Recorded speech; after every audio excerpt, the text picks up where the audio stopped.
ರೇವಣ್ಣಗೆ ಜಾಮೀನು ಸಿಕ್ಕಿರುವುದರಿಂದ ಸಂತಸವಾಗಿಲ್ಲ ಎಂದಿದ್ಯಾಕೆ ಕುಮಾರಸ್ವಾಮಿ? ಪೆನ್ಡ್ರೈವ್ ಪ್ರಕರಣದಲ್ಲಿ ಮೊದಲು ದೊಡ್ಡ ತಿಮಿಂಗಲ ಹಿಡಿಯಿರಿ ಅಂತ ಹೇಳಿದ್ಯಾಕೆ ಕುಮಾರಸ್ವಾಮಿ? ಡಿಕೆಶಿ ಟಾಂಗ್ ಹೇಗಿತ್ತು?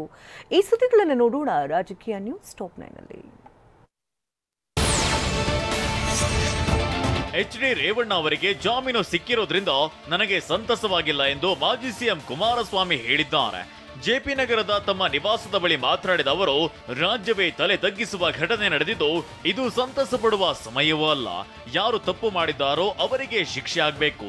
ಸತ್ಯಾಸತ್ಯತೆ ಹೊರಬಂದ ನಂತರವಷ್ಟೇ ಸಂಭ್ರಮಿಸಿ ರೇವಣ್ಣ ಅವರ ಬಂಧನ ರಾಜಕೀಯ ಪ್ರೇರಿತ ಅಂತ ಜೆಡಿಎಸ್ ರಾಜ್ಯಾಧ್ಯಕ್ಷ ಮಾಜಿ ಸಿಎಂ ಎಚ್.ಡಿ. ಕುಮಾರಸ್ವಾಮಿ ಆರೋಪಿಸಿದರು. ಜಾಮೀನು ದೊರಕಿದೆ ಅಂತ ಹೇಳಿ ನಾನು ಸಂತೋಷ ಪಡ್ತೇನೆ ಅಂತಕ್ಕಂಥದ್ದನ್ನು ಯಾರು ಭಾವಿಸಬೇಕಾಗಿಲ್ಲ. ನಡೆದಿರ್ತಕ್ಕಂಥ ಈ ಘಟನೆಯ ಸತ್ಯಾಸತ್ಯತೆಗಳು ಹೊರಗೆ ಬಂದು ಯಾರು ತಪ್ಪಿತಸ್ಥರಿದ್ದಾರೆ ಎರಡೂ ರೀತಿಯಲ್ಲಿ. ನಿಮ್ಮ ಉಬ್ಬಿದ ರಕ್ತನಾಳಗಳ ಸಮಸ್ಯೆಗೆ ಎವಿಸ್ ಆಸ್ಪತ್ರೆಯಲ್ಲಿ ಕೇವಲ 30 ನಿಮಿಷದ ಲೇಸರ್ ಚಿಕಿತ್ಸೆಯೊಂದಿಗೆ ಮುಕ್ತಿ ಹೊಂದಬಹುದು. ಹೆಚ್ಚಿನ ವಿವರಗಳಿಗಾಗಿ ಸಂಪರ್ಕಿಸಿ 8088837300. ಎರಡೂ ರೀತಿಯಲ್ಲಿರ್ತಕ್ಕಂಥ ತಪ್ಪಿತಸ್ಥರಿಗೆ ಪ್ರಾಮಾಣಿಕವಾದ ಶಿಕ್ಷೆ ದೊರಕತಕ್ಕಂಥದ್ದಾದರೆ ಅವತ್ತು ಸಂಭ್ರಮಾಚರಣೆ ಮಾಡಿ ಅಂತಕ್ಕಂಥದ್ದನ್ನು ಕಾರ್ಯಕರ್ತರಿಗೆ ಹೇಳ್ತೀನಿ. ವಿದೇಶಕ್ಕೆ ಹೋಗಿರುವ ಪ್ರಜ್ವಲ್ನನ್ನ ಏಕೆ ಕರೆಸಿಲ್ಲ? ನನಗೆ ಅಣ್ಣನ ಮಗನೇ ಇರಬಹುದು, ಆತ ನನ್ನ ಕೇಳಿ ಹೋಗುತ್ತಾನಂತ ಮಾಜಿ ಸಿಎಂ ಕುಮಾರಸ್ವಾಮಿ ಪ್ರಶ್ನಿಸಿದ್ದಾರೆ. ಬೆಳೆದ ಮಕ್ಕಳು ನಮ್ಮನ್ನ ಕೇಳಿ ಹೋಗ್ತಾರ ಅಂತ ಹೇಳಿದ ಎಚ್.ಡಿ.ಕೆ ಸಂತ್ರಸ್ತೆಯರಿಗೆ ನ್ಯಾಯ ಸಿಗುವಂತೆ ಆಗ್ಬೇಕು. ರಾಷ್ಟ್ರೀಯ ಮಹಿಳಾ ಆಯೋಗಕ್ಕೆ ಒಬ್ಬ ಮಹಿಳೆ ದೂರು ಕೊಟ್ಟಿದ್ದಾರಲ್ಲ, ಆ ಹೆಣ್ಣು ಮಗಳಿಗೆ ಹೆದರಿಸಿ ದೂರು ಪಡೆಯಲು ಪ್ರಯತ್ನ ಮಾಡ್ತಾ ಇದ್ದಾರೆ.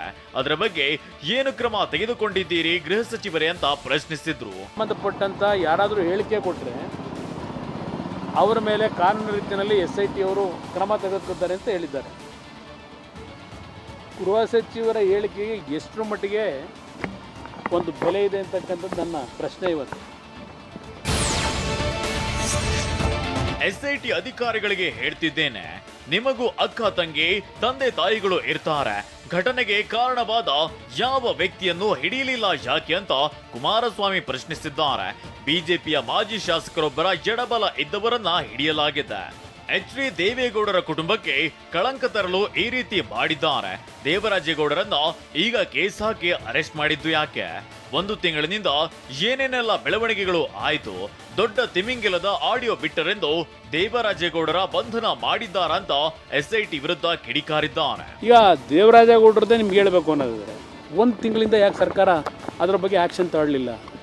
ಈಗ ಏಕಾಏಕಿ ಈಗ ನಿಮ್ಮ ದೊಡ್ಡ ತಿಮಿಂಗಿಲ ಅಂದ್ರಲ್ಲ, ಅವ್ರ ಹೆಸರನ್ನ ಯಾವುದೋ ಆಡಿಯೋ ಮಾಡ್ಕೊಂಡಿದ್ರಲ್ಲ ಮಾತಾಡಿದ್ದು, ಅದನ್ನು ಬಿಟ್ಟರು ಅಂತೇಳಿ ಪಾಪ ಮತ್ತೆ ಅವನ ಮೇಲೆ ಕೇಸ್ ಹಾಕಿ ಕೂರಿಸಿದಿರಿ. ಈಗ ನೀವು ನಿಜಕ್ಕೂ ಸರ್ಕಾರದಲ್ಲಿ ನ್ಯಾಯ ಕೊಡ್ತೀರಾ? ಜನಕ್ಕೆ ಕೊಡಕ್ಕೆ ಸಾಧ್ಯವಾ? ಇನ್ನೊಂದು ವಾರದಲ್ಲಿ ಮುಖ್ಯವಾದವರನ್ನ ಹಿಡಿಯಲಾಗ್ತದೆ ಅಂತ ಶಾಸಕರು ಹೇಳಿದ್ದಾರೆ. ಹಾಗಾದ್ರೆ SIT ತನಿಖೆ ಶಾಸಕರಿಗೆ ಸೋರಿಕೆ ಆಗ್ತಿದೆಯಾ ಅಂತ ಕುಮಾರಸ್ವಾಮಿ ಪ್ರಶ್ನಿಸಿದ್ದಾರೆ. FIR ಆಗಿರುವ ಒಬ್ಬ ವ್ಯಕ್ತಿಯನ್ನು ಹಿಡಿಯಲಿಲ್ಲ. ಖಾಸಗಿ ಚಾನೆಲ್ನಲ್ಲಿ 1.5 ಗಂಟೆ ಕಾಲ ಸಂದರ್ಶನ ಮಾಡ್ತಾರೆ. ನವೀನ್ ಗೌಡ ನಮ್ಮ ಪಕ್ಷದ ಶಾಸಕರಿಗೆ ಪೆನ್ ಡ್ರೈವ್ ಕೊಟ್ಟಿದ್ದೀನಿ ಅಂತಾನೆ. ಕೆಲವೇ ಕ್ಷಣಗಳಲ್ಲಿ ಪೆನ್ ಡ್ರೈವ್ ಬರುತ್ತದೆ ಅಂತ ಪೋಸ್ಟ್ ಮಾಡ್ತಾನೆ. ಅವನನ್ನ ಬಂಧನ ಮಾಡಿದ್ದೀರಾ ಅಂತ ಕುಮಾರಸ್ವಾಮಿ ಪ್ರಶ್ನಿಸಿದ್ದಾರೆ. 8 ಗಂಟೆನಲ್ಲಿ 21ನೇ ತಾರೀಕು ಈ ಒಂದು ಅಶ್ಲೀಲ ಕ್ಯಾಸೆಟನ್ನು ಮಾರ್ಕೆಟಿಗೆ ಬಿಡ್ತಾ ಇದ್ದೇವೆ ಅಂತೇಳಿ ಆ ನವೀನ್ ಕೂಡ ಪೋಸ್ಟ್ ಮಾಡ್ತಾನೆ. ಈ ಕ್ಷಣದವರೆಗೆ ಏನಾದರೂ ಅವನ್ನ ನೀವು ಟಚ್ ಮಾಡಿದ್ದೀರಾ?